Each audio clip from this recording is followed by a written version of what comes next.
Well, welcome again back to the, we've got a name for the show now, Mike. Yes, we do. We're going to call it? We're going to call it the Sports Back Talk with Ringer and Boly. Or with Boly and Ringer, which one? Whichever way. I mean, people, when I'm kind of running the show, we'll probably call it with Boly and Ringer. But tonight, we're doing a basketball show, so tonight it's called the Sports Back Talk with Ringer and Boly. All right, that sounds fair enough to me. And I can't remember who, it's either Woody or Raboin. One of the two came up with the name. You will be a featured guest on a future show. There you go. I like that idea. And we have a guest this evening, our first guest ever. Will this go down and be a trivia question? I'm sure 20 years from now, yeah. Head women's basketball coach at Rainy River, Dieter Humbert, joining us here this evening. Dieter, welcome. Well, welcome to you guys. Thank you for having me. It's a different thing for us. We're used to the bantering, but we're gonna talk basketball, and that's one of the things that you're very involved with your kids, with coaching at all levels. And so we welcome you here to talk about things. And we're going to talk high school basketball first, or do we want to talk Rainy River a little bit beforehand, because his team's making it to the region tournament this weekend? Well, I think that was how we brought Dieter's name up. We were mentioning something about Rainy River basketball, and we thought, okay, good idea. And I said, why don't we get Dieter in, and we'll do an all basketball thing, because he's very well. As far as Ben playing basketball there for the last 12 years for the high school team, and then now he's got a daughter on the girls team, so we're going to have a good diverse talk on that. We won't put Dieter in too tough a position to ask him particular things about these kids, but we'll have some fun with it. He can tell us a little bit about each team, and Dieter, if you feel more comfortable talking about Rainy River first, it's up to you. What do you think? Well, that'd be a good place to start. All right. Yeah. Well, your women have qualified for the Region 13B tournament. You guys take second place in the Northern Division. I noticed from your text message that you sent me the other day that you guys apparently lost the coin flip or the tiebreakers or whatever that all came down to. So you end up technically with the number 4 seed. Is that okay with being the number 4? You guys got to take on Northland sometime, probably, right? Yeah, that's where you got to approach it. I always try to emphasize to the girls that you got to just control what you control. And in a tiebreaker, we fell to 4th, but 3 we tied for 2nd. Very proud of that accomplishment with our team. We play Northland, an excellent team, 14-0 on the season. They really, probably emulate defense as well as it can be played. But we feel that if anybody can beat them, it's us. And we're excited about the challenge. And we're probably going to have to meet them at some point, and I think sometimes it's best to play them right away and get them while you're hot. I know you played them in early January out in Thief River Falls. It was a 78-40 loss, if I remember the numbers correctly.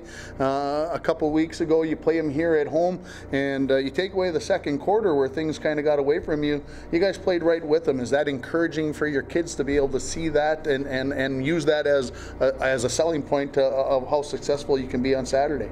It certainly is. I mean, we actually outplayed them for 3 of the 4 quarters, and I think most teams are so intimidated by them because they're so intense defensively, and we certainly fell victim to that earlier in the year as well. But that was what it came away with out of that game, is that we our girls realized that, hey, not only can we play with them, we can beat them, and so we feel like we're bringing some momentum in this tournament, and and we're excited for the challenge.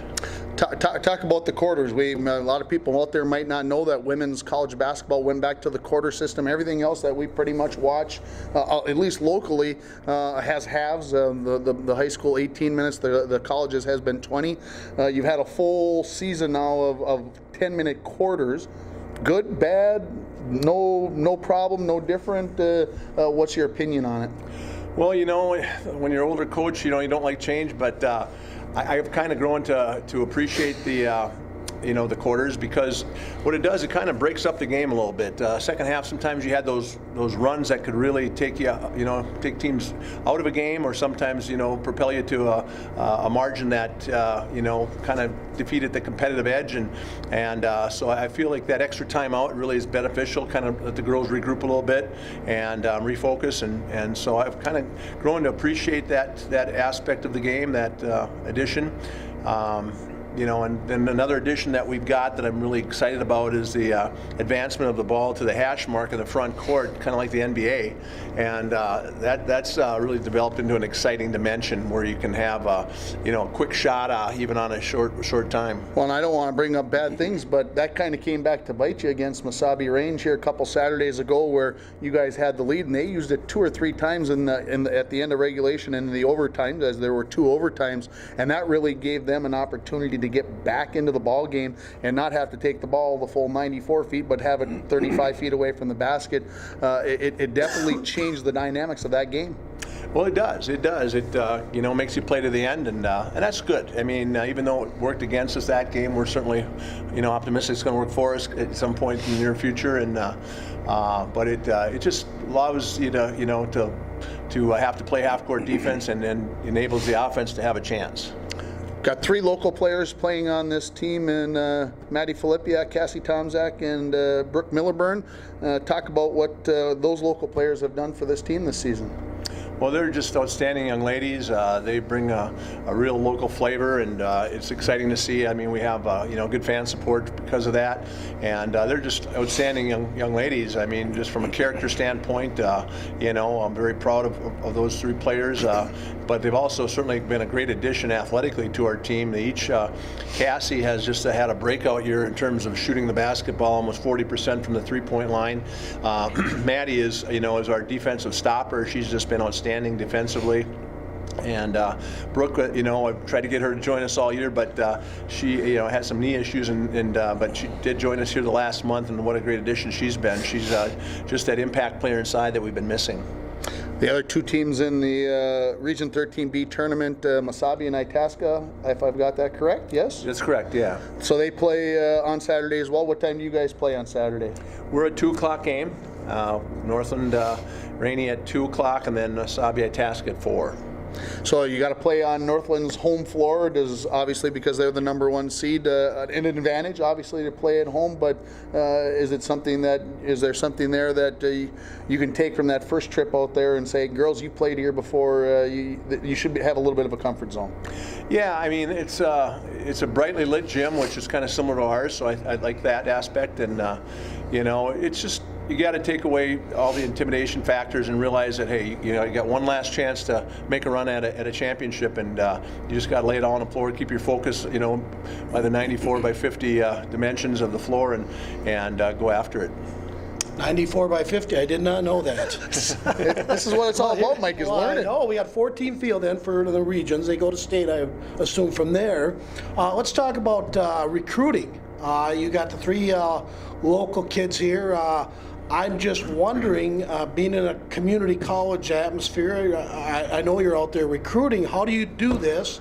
Do you actually travel and go visit players? Is a lot of it via email, through connections? And how do you convince a kid from Alabama, Florida, wherever, to come up to International Falls sight unseen? Well, all of the above. Obviously, always start locally. I mean, we want those local kids, and there's definitely some talented local kids. We've got some good programs to draw from.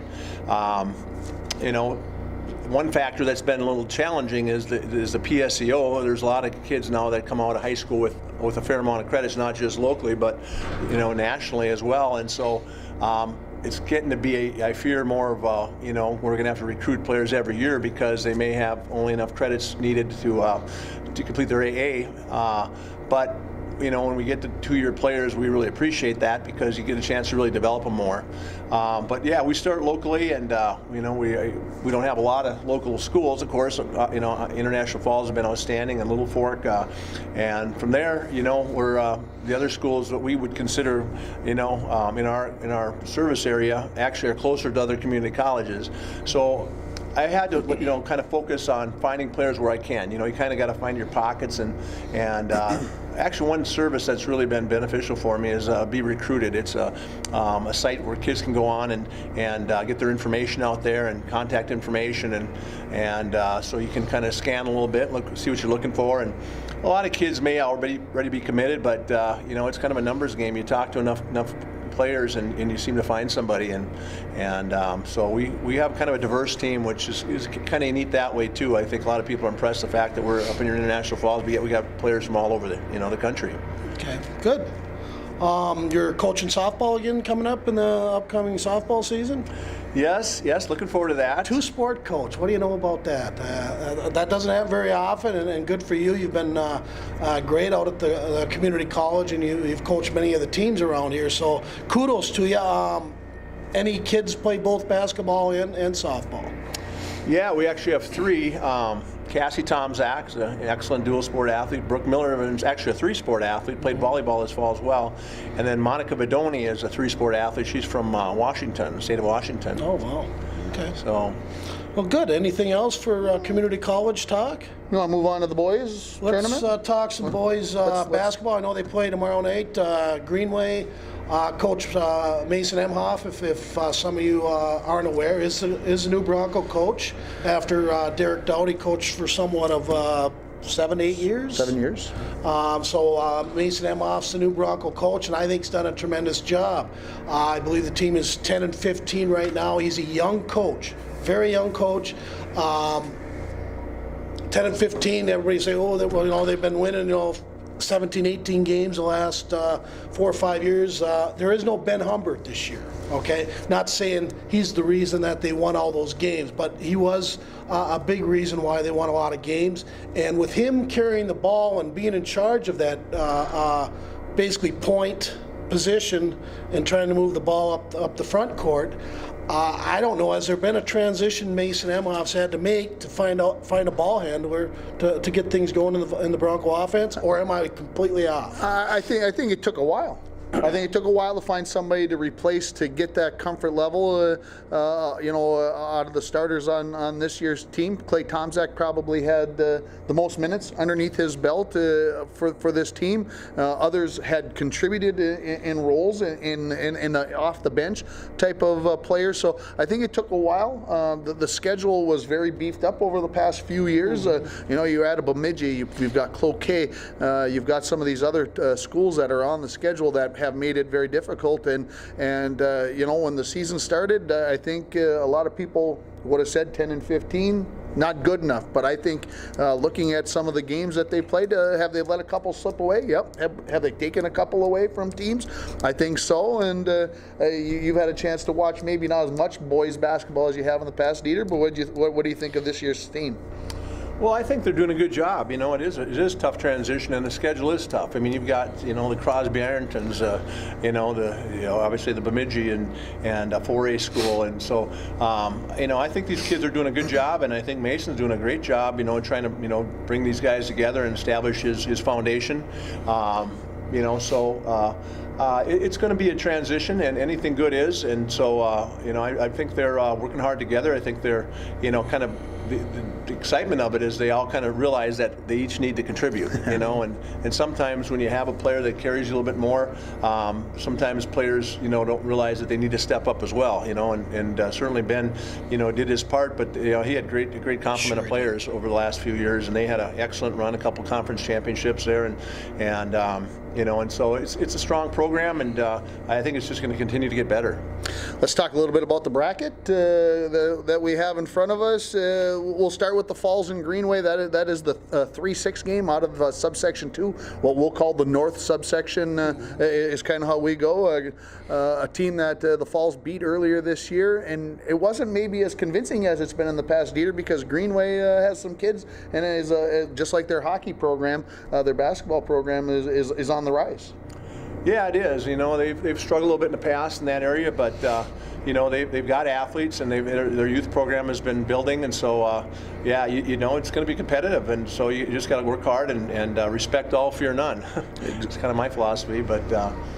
So we got I-Falls. You got I-Falls? Definitely I-Falls, and it won't be as close this time. I think Mason Emhoff has these boys going, and like I said earlier, I think the first 10, 11 games with the transition, my opinion, from Ben Humbert being there for so long and carrying these kids, and I think some of these kids finally woke up, the Tomzaks and the who's the Everson? Everson, I love the Everson kid. So there's definitely some kids that are transitioning, and I think the Everson kid could be the next Ben Hubbard coming out of this Bronco class. Virginia versus Duluth Marshall is the who the Broncos will get if they win. When they win, we'll talk about that win. Virginia, the number 2 seed. Duluth Marshall, the number 7 seed. The Virginia team, like I said, sitting the number 2 seed. This is a team that's maybe a year away as you look at this bracket. Of course, ESCO sits out there and all the other teams, but Virginia's got a couple of big guys themselves. And if the Broncos win and Virginia win, they would play on at 5:45, of course, on Saturday, February 27th.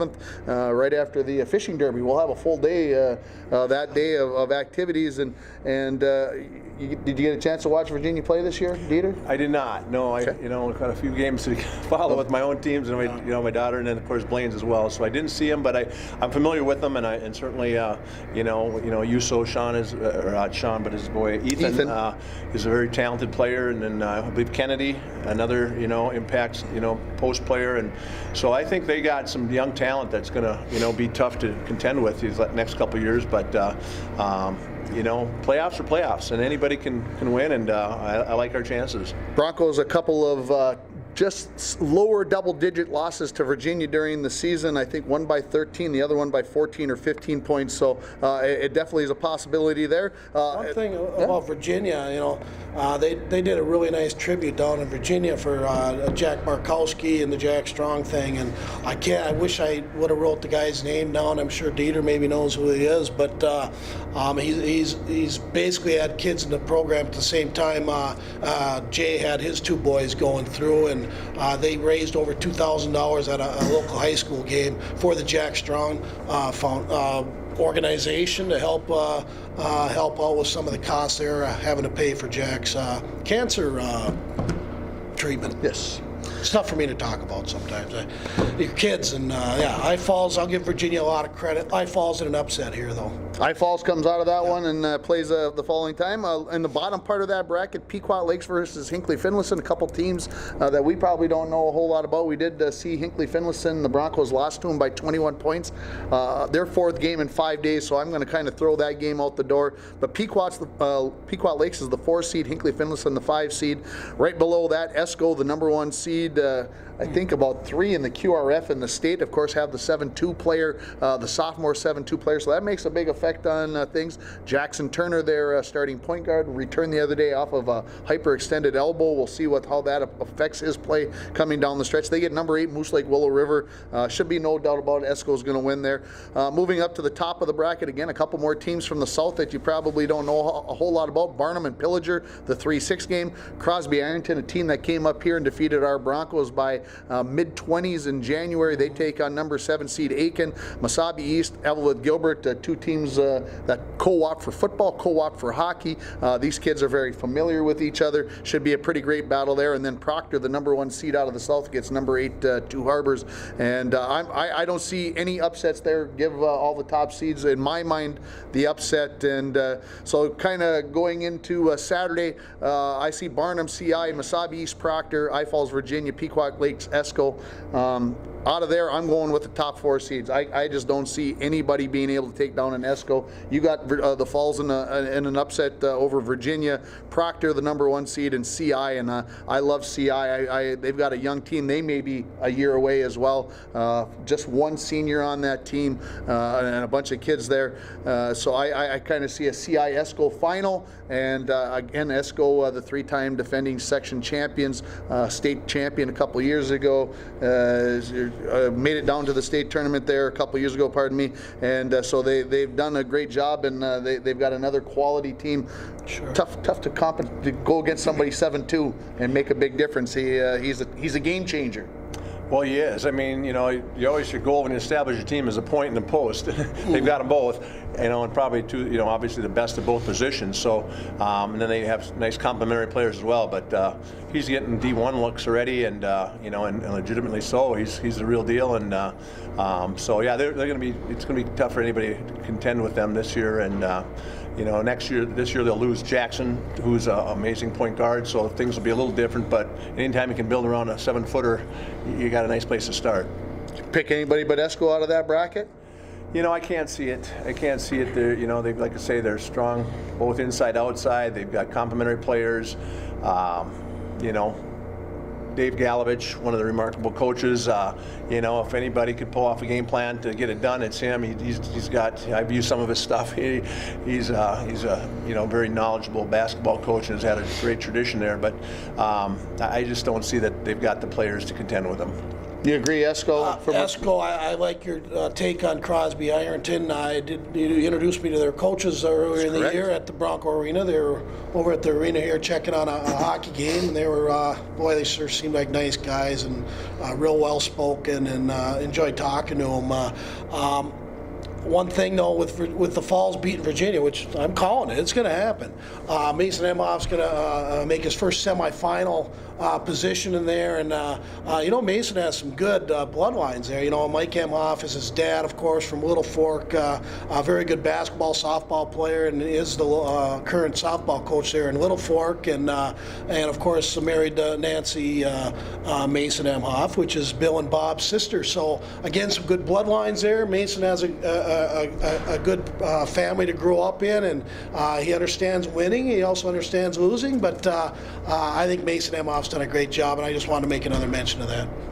Let's talk a little bit about Class A. At the time that we taped this show, Little Fork played this afternoon and lost to Chisholm in that game. So as we kind of look down, just the quick look at the bracket, the #1 team out of the north is Northwoods, a team that used to be Cook and Orr, now kind of come apart there and or come together after being mortal enemies for years. They've got it rolling. They've got a very good team there. The #2 team out of the north is MIB. #3 team is Ely. So there's your top 3 teams. I think if you go any lower than that, you're looking, you're searching, you're begging. Nashwauk-Keewatin sits out there at 4. They could surprise, but I just think they don't have enough to contend with a team like Northwoods.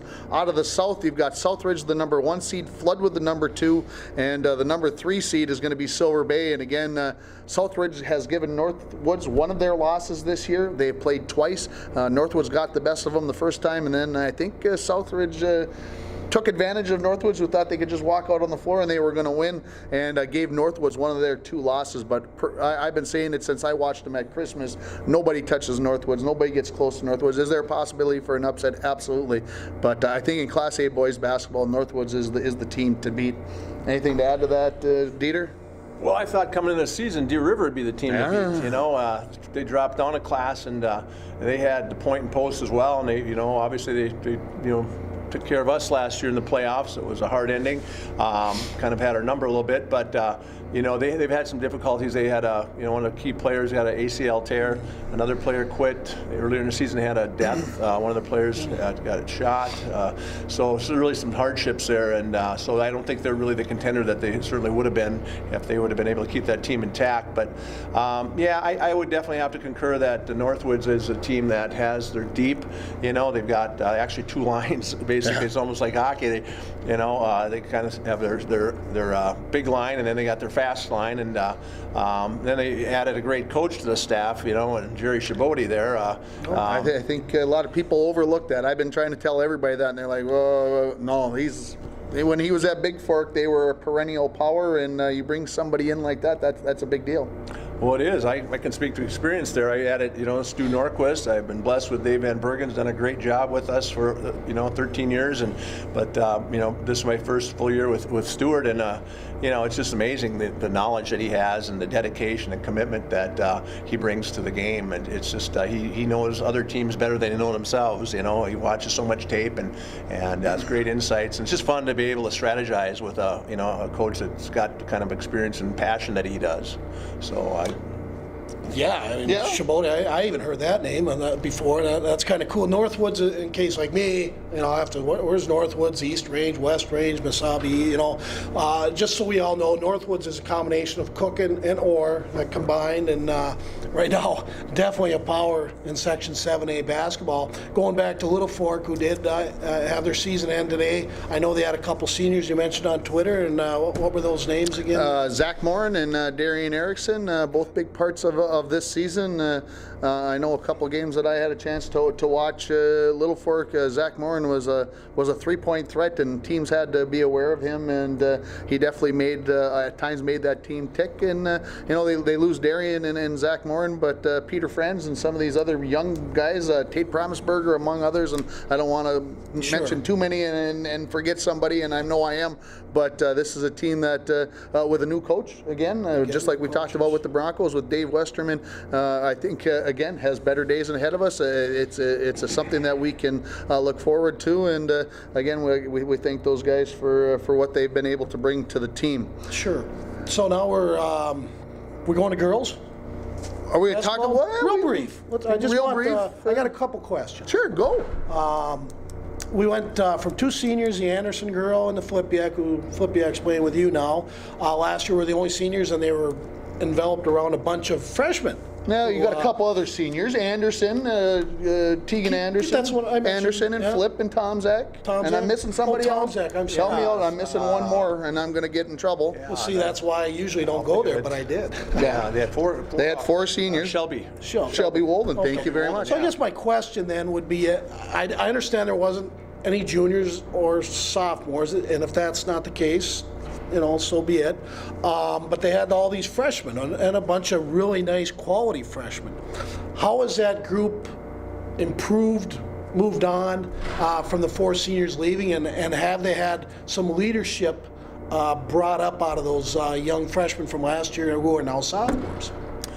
Well, I hate to put a dad on the spot, but Yeah. that's what I'm here for. No, I mean, I think they've embraced the new challenge.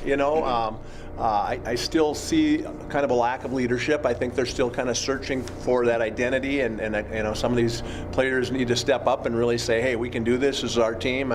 But they basically had to take over, because like I say, lost 4 quality seniors that played a lot of basketball, a lot of quality basketball, and so they've kind of symbolized that. I think kind of a roller coaster season so far. Had some good wins, beat Hibbing at the time. Thought maybe that would win the IRC for them. Yeah. And then later in the year, where all of a sudden they've lost to Deer River and Mesabi East, and it let it slip away.